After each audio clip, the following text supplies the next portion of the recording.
देहरादून के राज्य शैक्षिक अनुसंधान और शिक्षण यहाँ पर संस्थान में सीएम धामी ने स्मार्ट क्लासरूम्स का निरीक्षण किया है और परिषद भवन में मुख्यमंत्री पुष्कर सिंह धामी ने एसईआरटी के नवनिर्मित भवन का लोकार्पण किया। इस मौके पर सीएम ने पंडित दीनदयाल उपाध्याय राज्य शैक्षिक उत्कृष्टता पुरस्कार से छात्रों को सम्मानित भी किया। साथ ही सीएम ने प्रदेश के सरकारी विद्यालयों में सीएसआर की मदद से स्थापित 442 स्मार्ट क्लासरूम्स का भी शुभारंभ किया। इस मौके पर सीएम धामी के साथ शिक्षा मंत्री डॉक्टर धन सिंह रावत और रायपुर विधायक उमेश शर्मा काऊ भी मौजूद रहे। पहले किया था और शिलान्यास हुआ और आज लोकार्पण भी हो गया कि हम आदरणीय प्रधानमंत्री मोदी जी के नेतृत्व में जिन कामों को शुरू करते हैं, जिन योजनाओं की शुरुआत करते हैं, उन योजनाओं को पूरा भी करते हैं।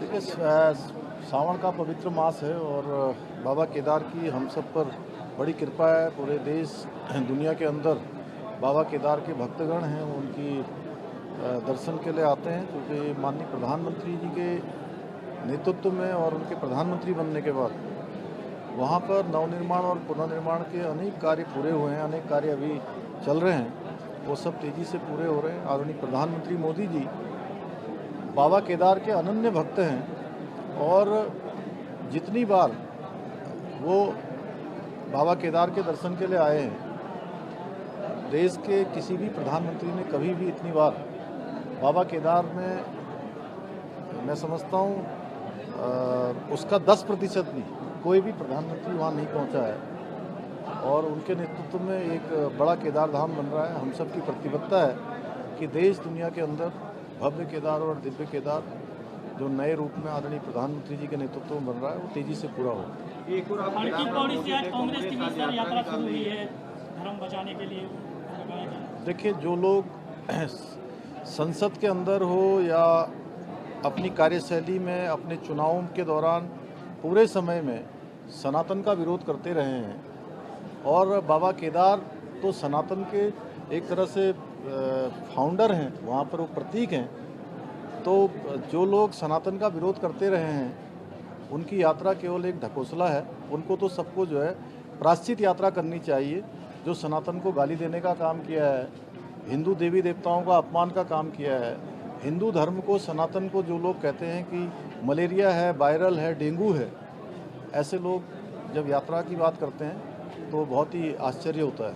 सर, आपने केदारनाथ धाम का निरीक्षण किया है कि जो पुराना मार्ग है उसको जीवित करने की बात चल रही है, क्या प्रक्रिया होगी उसको व्यवस्थित करने को लेकर? नहीं, देखिए, जितने भी, चूँकि हमारे जो भी धाम हैं, चारों धामों में इस बार जिस प्रकार से यात्रा के शुरुआती दिनों में अत्यधिक दबाव यात्रियों का रहा है, तीर्थयात्रियों का रहा है, उस दबाव के कारण से या उन दिनों को देखते हुए एक बात ध्यान में आई है और सब लोगों के सुझाव भी आए हैं, होटल संचालकों के, ढाबा वालों के, टैक्सी वालों के, तीर्थ पुरोहितों के, पंडा समाज के, पुरोहित समाज के लोगों का, कि आसपास के क्षेत्रों में अन्य स्थान भी हम विकसित करें, जिससे कि जो धामों पर आने वाली संख्या है वो अगर अत्यधिक वहाँ पर दबाव होता है तो अन्य धामों में भी, धामों के आसपास भी चले जाएंगे, तो निश्चित रूप से जनसंख्या जो आने वाली है वो थोड़ा एक अनुपात में दर्शन कर पाएगी और किसी को कोई परेशानी नहीं होगी। इस दिशा में हम तेज़ी से काम कर रहे हैं और नया मार्ग हो। इसी प्रकार से यमुनोत्री में जाने के लिए भी, चूँकि अधिकतम कैपेसिटी जो अभी तक है 8,000 की है, 6,000-8,000 के बीच, वो कैपेसिटी भी दुगनी हो सकती है। उसके लिए आने का मार्ग अलग और जाने का मार्ग अलग बना दें। इसी प्रकार से केदार धाम जाने का मार्ग भी जो है हमारी आने वाली जो आने वाले समय के जो हमारे प्रस्ताव हैं, प्रस्ताव में है। सर, आईएम रोहतक की ओर से रिपोर्ट भी सौंपी गई थी कैप्चरिंग को लेकर के, आईएम रोहतक की ओर से, तो उस पर आप निष्कर्ष निकला, क्या कुछ निर्देश देगा आपकी ओर से? वो अभी चूँकि प्रारंभिक चरण में चीफ सेक्रेटरी की अध्यक्षता में उसको देखा गया है, उसको हम लोग जो है उसका समीक्षा कर रहे हैं, उसको देख रहे हैं।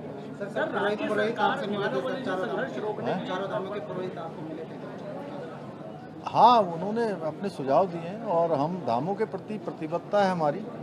हम लोग सनातन को मानने वाले हैं। हमारे सभी धाम आज देश दुनिया के अंदर लोगों की श्रद्धा और आस्था है, वहाँ लोग आते हैं तो उनको ठीक प्रकार की उनकी व्यवस्था हो और आने वाले समय में हमारी चार धाम यात्रा और अच्छे तरीके से चले। उनके जो तमाम उन्होंने जो सुझाव दिए हैं उन सुझावों पर कि और अच्छे से कैसे यात्रा होगी, यात्रा प्राधिकरण हमने ऑलरेडी बनाया हुआ है।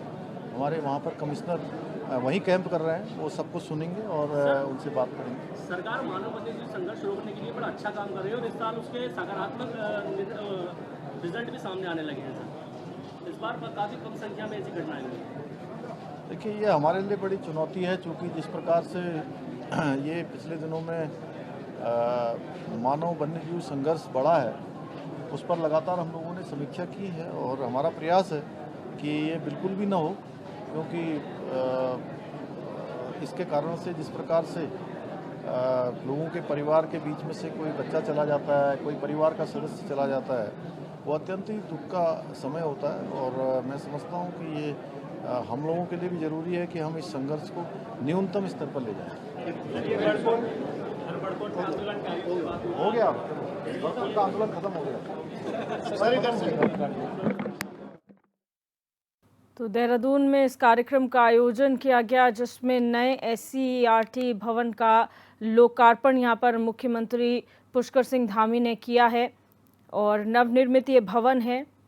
इसके साथ ही छात्र छात्राओं को भी CM धामी द्वारा सम्मानित किया गया है और बेहतर शिक्षा व्यवस्था यहाँ पर हो, इस पर सरकार फोकस कर रही है। इसी के तहत इस कार्यक्रम का आयोजन किया गया। इस दौरान शिक्षा मंत्री डॉक्टर धन सिंह रावत और रायपुर विधायक उमेश शर्मा काव भी मौजूद रहे।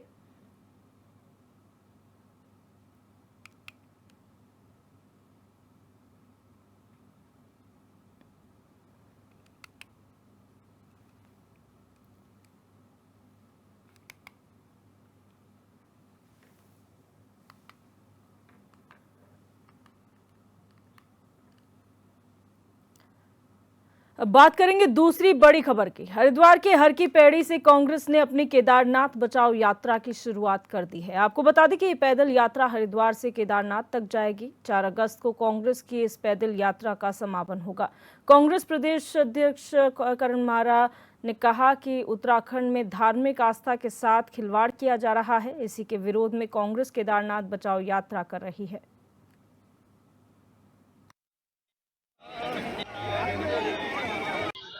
ये चारों धाम हमारी आध्यात्मिक परंपरा के प्रतीक हैं। इनके साथ जब भी कोई छेड़छाड़ की जाएगी, हमारी परंपराओं के साथ, हमारे आध्यात्मिक स्वरूप के साथ कभी छेड़छाड़ की जाएगी, कुछ गलत कदम उठाए जाएंगे, तो उसके खिलाफ उत्तराखंड का जनमत जो है खड़ा होगा। और कांग्रेस उसी भावना से, इन्होंने केदारनाथ में केवल धाम बनाने, दूसरा धाम बनाने का पाप ही नहीं किया था। इन्होंने केदारनाथ में और बद्रीनाथ में जिस तरीके से तोड़ फोड़ की है, स्थानीय लोगों के हक हकूक आदि को कुचला है, और जिस प्रकार से जिन कामों को करना था उनकी उपेक्षा हुई है। जो भैरव का, जहाँ भैरव की विराजमान है, उस गढ़ी के नीचे का भूभाग की ट्रीटमेंट करना था, और अलकनंद जो मंदाकिनी है, मंदाकिनी का वहां से लेकर रामबाड़ा तक कटाव हो रहा है, उससे केदारनाथ की यात्रा भविष्य में बाधित हो सकती है। हम उसका काम प्रारंभ करके गए थे, उसको रोक दिया। पार्टी ने तय किया है कि जो नफरत फैलाई जा रही पूरे हिंदुस्तान में जाति धर्म के नाम पे, उसको मिटाने के लिए हम इस यात्रा को करें। और जिस तरीके से उत्तराखंड की संस्कृति, उत्तराखंड की देव संस्कृति के संग भारतीय जनता पार्टी छल कर रही है, उसको हम पूरे विश्व के सनातन धर्मियों के सामने लेकर आए। और उसका एक ही उपाय था कि माँ गंगा से आशीर्वाद लें, उनकी गंगा जली लेकर हम केदारनाथ धाम तक जाए और जलाभिषेक के संग इस यात्रा का समापन करें। जिस तरीके से केदारनाथ धाम के नाम का गलत प्रयोग किया जा रहा है और दिल्ली में एक मंदिर बनाया जा रहा है केदारनाथ धाम ट्रस्ट के तत्वाधान में, जिसका उद्घाटन स्वयं मुख्यमंत्री ने किया। और जब मैंने इस यात्रा का आह्वान किया और मैंने घोषणा कर दी और शंकराचार्य जी ने भी इस विषय पर कुछ टिप्पणियां की कि केदारनाथ में सोने की चोरी हुई, तो उसके बाद आनंद फानन में 18-19 तारीख को एक कैबिनेट बुलाई जाती है, एक फैसला लिया जाता है। क्योंकि वो फैसला भी ऐसा है जो शायद दूसरी स्टेट्स माने या ना माने, कोर्ट में टिकेगा या नहीं टिकेगा। और मुख्यमंत्री जी ने अपने बयान बदल दिए।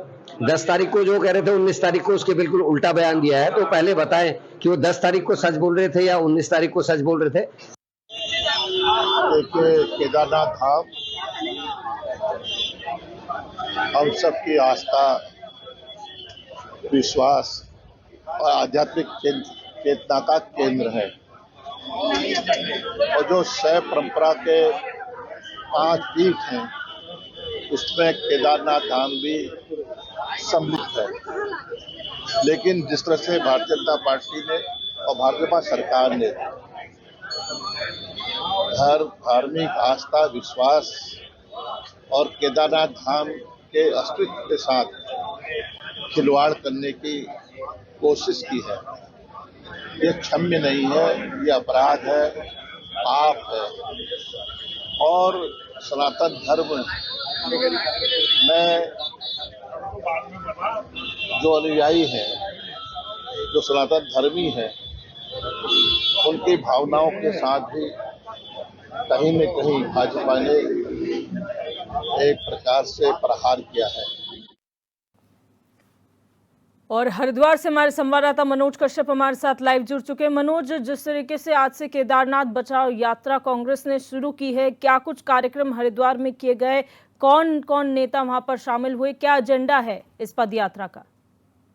बिल्कुल, देखिए दिव्या, आज कांग्रेस ने हरिद्वार होती थोड़ी सौ पहुंच से एक यात्रा की शुरुआत की गई है। यात्रा का नाम दिया गया है देव संस्कृति और आस्था, क्योंकि ये यात्रा की शुरुआत इसलिए की गई है। हमने देखा कि दिल्ली के अंदर एक केदारनाथ धाम से मंदिर का निर्माण किया जा रहा है, जिसको लेकर लगातार जो कांग्रेस है उसका विरोध कर रही है। आज एक यात्रा के माध्यम से लोगों को जागरूक करने का काम किया जाएगा। हालांकि इस यात्रा की शुरुआत थोड़ी से की गई है और यहाँ पे कांग्रेस के प्रदेश अध्यक्ष करण बिरला ने इस यात्रा की शुरुआत की है। यहाँ पे सबसे पहले हरकी पौड़ी पर पहुंचकर गंगा स्नान किया, उसके बाद यहाँ पे पूजा अर्चना कर इस यात्रा की शुरुआत की गई। इस यात्रा में उत्तराखंड के पूर्व मुख्यमंत्री हरीश रावत भी शामिल हुए, गणेश पोध्याल और स्थानीय विधायक जो कांग्रेस के वो इसमें शामिल हुए। और यहाँ पर भारतीय जनता पार्टी के ऊपर कई तरह के आरोप लगाए गए। उन्होंने कहा है कि जिस तरीके से दिल्ली के अंदर केदारनाथ धाम से जो धाम किया जा रहा है उसका उद्घाटन मुख्यमंत्री पुष्कर सिंह धामी ने किया है, जो बिल्कुल गलत है। और यहाँ पे जो कांग्रेस के अन्य नेता थे उन्होंने केदारनाथ धाम में जो चोरी हुई थी सोने की उसका जिक्र भी किया, क्योंकि हमने देखे कि कहीं न कहीं केदारनाथ धाम में उपचुनाव होने जा रहा है, तो इसलिए कहीं न कहीं कांग्रेस इन तमाम मुद्दों को जिंदा रखना चाहती है। जो भारतीय जनता पार्टी के रहते हुए जो चाहे वो चोरी का मामला या फिर आज केदारनाथ धाम जो दिल्ली में बनाया जा रहा है उसका मामला, उसको जिंदा रखना चाहती है, क्योंकि कहीं न कहीं चुनाव में ये मुद्दा भी गरमाएगा, जिसको लेके अब यहाँ पे एक यात्रा की शुरुआत की गई। यात्रा हरिद्वार की पौड़ी से शुरू होकर केदारनाथ धाम तक जाएगी। यहाँ पे गंगा जली लेकर केदारनाथ धाम पहुंचेंगे कांग्रेस के तमाम जो दिग्गज नेता होंगे और यहाँ लोगों को जागरूक करने का काम किया जाएगा कि किस तरीके से उत्तराखंड की संस्कृति और आस्था से खिलवाड़ किया जा रहा है। क्योंकि हमने देखा कि अब ये यात्रा हरिद्वार से होते हुए तमाम जो उत्तराखंड के जिले हैं उनमें को घूमते हुए केदारनाथ धाम पहुंचेंगे, लोगों से बातचीत भी की जाएगी, लोगों को उत्तराखंड की संस्कृति और आस्था के बारे में बताया जाएगा। जी दिव्या, पूरी गतिविधियां चल रही हैं, भारतीय जनता पार्टी का क्या रुख है और क्या सामाजिक संस्थाओं का भी साथ कांग्रेस को मिल रहा है? बिल्कुल, देखिए लगातार हमने देखे कि जब कोई भी राजनीतिक मुद्दा उठाया जाता है तो उस पर कहीं न कहीं जो पक्ष विपक्ष होता है वो अपने सवाल भी जरूर दागता है। ऐसे में जो भारतीय जनता पार्टी के नेता उनका यही कहना है कि कांग्रेस के द्वारा कोई ये पहली यात्रा नहीं निकाली जा रही है। इससे पहले भी कांग्रेस के द्वारा भारत जोड़ो यात्रा निकाली गई थी, जिसमें कहीं न कहीं चुनाव में उसका नतीजा उनको देखने के लिए मिला है। ऐसे ही जो ये अब आस्था बचाओ यात्रा है, क्योंकि यहाँ पे भारतीय जनता पार्टी का कहना है कि अगर धर्म को बढ़ाने का काम किया तो भाजपा ने किया, क्योंकि धर्म को लेकर चाहे अब हरिद्वार में चल रही हो कांवड़ की बात अगर हम पहले तो कांवड़ में लेके भी जो भारतीय जनता पार्टी के जो लोग हैं, नेता हैं, उनका यही कहना है कि जब कभी बड़े आयोजन होते हैं हरिद्वार में, चाहे वो कुंभ हो या फिर कांवड़ हो, तो उसमें जो शिव भक्त हरिद्वार पहुंचते हैं उनका स्वागत किया जाता है, पुष्प वर्षा की जाती है। हेलीकॉप्टर से बीते वर्ष भी भारतीय जनता पार्टी के द्वारा पुष्प वर्षा की गई, तो इस बार भी कांवड़ी के ऊपर फूल वर्षा कर जो नगर विधायक थे मदन कौशिक, उन्होंने कुछ दिन पहले स्वागत किया था। तो ऐसे में कहीं न कहीं भारतीय जनता पार्टी का यही आरोप है कि कांग्रेस केवल लोगों को भगाने का काम करती है, लोगों को आस्था से हटाने का काम करती है। अब यहाँ पे भारतीय जनता पार्टी ने हमेशा से ही जो है आस्था को बढ़ाने का काम किया है। जी दिव्या जी, यहाँ पर आस्था को बढ़ाने का काम कांग्रेस कह रही है, वो कर रही है, वहीं बीजेपी इस पर पलटवार कर रही है। इससे साफ तौर पर जो कहा जा रहा है कांवड़ यात्रा पर असर पड़ेगा। प्रशासन की क्या व्यवस्थाएं हैं इस यात्रा को लेकर, क्योंकि पद यात्रा है, कई जगहों से होकर ये गुजरेगी? बिल्कुल देखिए, जिस तरीके से आज यहाँ पे देव संस्कृति तो आस्था की यात्रा की शुरुआत कांग्रेस ने की है, ऐसे में कहीं ना कहीं हरिद्वार के अंदर जो है बहुत बिजी शेड्यूल रहने वाले, क्योंकि हमने देखा कि यहाँ पे प्रशासन के द्वारा एक आंकड़ा जारी किया गया था जिसमें कहा गया था कि जो कांवड़िए से भक्त है वो करीब यहाँ पे 5 करोड़ से अधिक संख्या में पहुंचेगा। ये आंकड़ा 5 करोड़ का जो है ये पूरा होने को हरिद्वार में लगातार लाखों की संख्या में जो श्रद्धालु पहुंचते हैं, रोज आना यहाँ पे सिर्फ भक्तों की जो संख्या वो बढ़ती जा रही है। तो ऐसे में कहीं ना कहीं प्रशासन के सामने बड़ी चुनौती है। एक ओर जो है कांवड़ यात्रा चली है, दूसरी ओर यहाँ पे कांग्रेस ने ये आस्था यात्रा की शुरुआत की है जो केदारनाथ धाम तक जाएगी। तो ऐसे में पूरे उत्तराखंड से तमाम जो पुलिस बल है वो हरिद्वार मंगाया गया था, लेकिन जब ऐसी यात्रा की शुरुआत होगी तो कहीं ना कहीं इसमें जो है थोड़ा सा बिजी शेड्यूल प्रशासन का हो जाएगा। इसलिए कहीं ना कहीं हरिद्वार से जब तक ये यात्रा पार नहीं होगी तो ऐसे में प्रशासन के सामने एक बड़ी चुनौती होगी। जी बहुत शुक्रिया मनोज हमारे साथ जुड़ने के लिए और तमाम जानकारी साझा करने के लिए। तो आपको बता दें कि आज से लेकर 4 जून तक कांग्रेस केदारनाथ बचाओ पदयात्रा निकाल रही है, जिसकी शुरुआत आज हरिद्वार हर की पैड़ी से हुई है। गंगा पूजन करने के बाद इस पदयात्रा की शुरुआत की गई, जहां तमाम दिग्गज नेता कांग्रेस के मौजूद रहे। साथ ही साथ कांग्रेस प्रदेश अध्यक्ष इसका नेतृत्व कर रहे हैं और तमाम नेताओं के साथ उन्होंने पदयात्रा शुरू की है। और कांग्रेस जिस तरह से आरोप लगा रही है कि चारों धामों की अवहेलना करने का काम जो है सरकार द्वारा किया जा रहा है और नाम खराब किया जा रहा है, देवभूमि इससे प्रभावित हो रही है, इन्हीं तमाम मुद्दों को लेकर जो है कांग्रेस ये पदयात्रा निकाल रही है।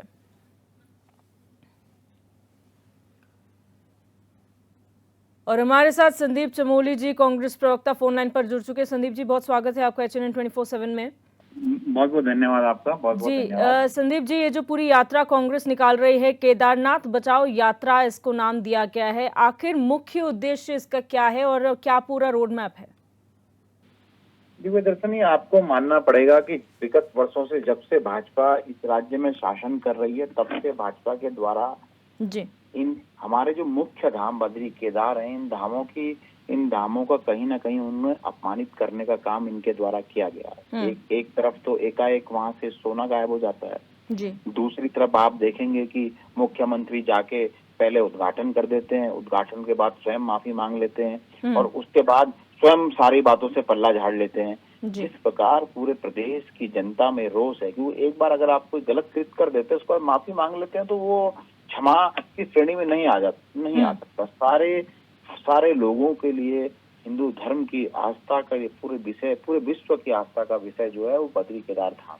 तो निश्चित ही केदारनाथ में बहुत सारी समस्याएं वर्तमान समय में व्याप्त हैं। अगर मुख्यमंत्री या वहाँ जो ये घटना इनके द्वारा जो की गई मंदिर उद्घाटन की, उसमें वापसी ले भी लेते हैं तो वहाँ अव्यवस्थापना हुई है। जो वहाँ के व्यवसायी हैं, व्यापारी हैं, लोकल लोग हैं, स्वयं मंदिर की कई बार कहा गया है कि शंकराचार्य की मूर्ति जो है वो जो प्रतिष्ठित जगह थी वहां स्थापित न कर कहीं और स्थापित करने का काम किया और स्वयं शंकराचार्य जी वर्तमान में उन्होंने कहा कि वहां से सोना गायब हुआ है। तो इन सब विषयों को लेके हमारे माननीय प्रदेश अध्यक्ष करण मेहरा जी जो है लंबी पद यात्रा जिसे आप कह सकते हैं, माँ गंगा का आशीर्वाद लेके केदार धाम तक जाएंगे और लोगों को जागरूक करने का काम करेंगे कि समय आ गया है भाजपा को जवाब देने का और इनसे हिसाब लेने का कि इनके द्वारा जो अवहेलना हमारे धामों की जा रही है उसका बदला लेने का समय आ चुका है। जी, अब बने रहिए हमारे साथ संदीप जी। हमारे साथ सचिन गुप्ता जी, भाजपा प्रवक्ता, भी फोन लाइन पर जुड़ चुके हैं। सचिन जी, बहुत स्वागत है आपका HNN 24/7 में। जी सचिन जी, यहाँ पर कांग्रेस केदारनाथ बचाओ यात्रा निकाल रही है और आरोप ये है कि जिस तरह से एक प्रतिरूप जो बनाया गया है दिल्ली में जो बनाया जाना है उसका विरोध यहाँ पर किया जा रहा है, अवहेलना हो रही है, ऐसा आरोप है। देखिए, भगवान बद्री केदार जी का जो मंदिर है ये खाली भारतवर्ष में नहीं पूरे विश्व में एक आस्था का केंद्र है। बहुत बड़े ज्यादा उसमें श्रद्धालुओं की जो है भक्ति यहाँ पर जुड़ी हुई है। और जहाँ तक बात है कांग्रेस का, तो कांग्रेस जो है इस पे झूठा भ्रम फैलाने का कार्य जो है पूरे प्रदेश में और देश में कर रही है। क्योंकि वर्तमान में केदारनाथ जी में जो है चुनाव है और चुनाव में जो है मंदिर को राजनीतिक मुद्दा बनाकर जो है कांग्रेस इसमें लाभ उठाने का प्रयास कर रही है। जबकि उत्तराखंड के मुख्यमंत्री आदरणीय पुष्कर सिंह धामी जी जो इस बात को स्पष्ट कर चुके हैं कि जो मंदिर बन रहा है दूसरा वो ना तो जो है केदारनाथ जी के नाम से होगा और साथ ही जो है इस पे एक नियमावली भी बन रही है कि किस तरीके से वहां पे मंदिर को संचालित होगा। तो जब इस चीज को प्रदेश के मुख्यमंत्री स्पष्ट कर चुके हैं तो उस पर राजनीति करना ठीक नहीं है। और पहले भी अन्य जो है हमारे जो वरिष्ठ साधु संत गण है वो भी कह चुके हैं कि केदार धाम, केदार घाटी जैसा जो है मंदिर कोई दूसरी जगह बन ही नहीं सकता। ये जो है यहाँ पर जो मंदिर है वो एक ज्योतिर्लिंग है, और ज्योतिर्लिंग जो है जहाँ है पूरे भारत में यदि 12 हैं तो 12 ही ज्योतिर्लिंग रहेंगे, 13वां ज्योतिर्लिंग नहीं स्थापित किया जा सकता। साक्षात वहाँ पे भगवान भोलेनाथ बसते हैं, तो इससे अगर कोई उससे सांकेतिक मंदिर वहाँ पर दर्शन करने के लिए बना रहा है तो उससे कोई भी नुकसान ना तो उत्तराखंड वासियों को, ना उत्तराखंड के व्यापारियों को, ना उत्तराखंड के किसी प्रकार से किसी जनमानस को होने वाला है। इससे कांग्रेस झूठा और जो है प्रपंच जो राजनीति वो कर रही है इससे बाज है। बाबा केदार देख रहे हैं, निश्चित रूप से जो दुर्दशा कांग्रेस की हो रखी है वो निश्चित रूप से अगर इस प्रकार की बाबा केदार के सामने भी ये राजनीति करेंगे तो निश्चित रूप से इसका नुकसान, इसका खामियाजा जो है कांग्रेस पार्टी को उठाना पड़ेगा। जी, बहुत शुक्रिया सचिन जी और संदीप जी, आप दोनों का बहुत शुक्रिया हमारे साथ जुड़ने के लिए और अपनी बात रखने के लिए।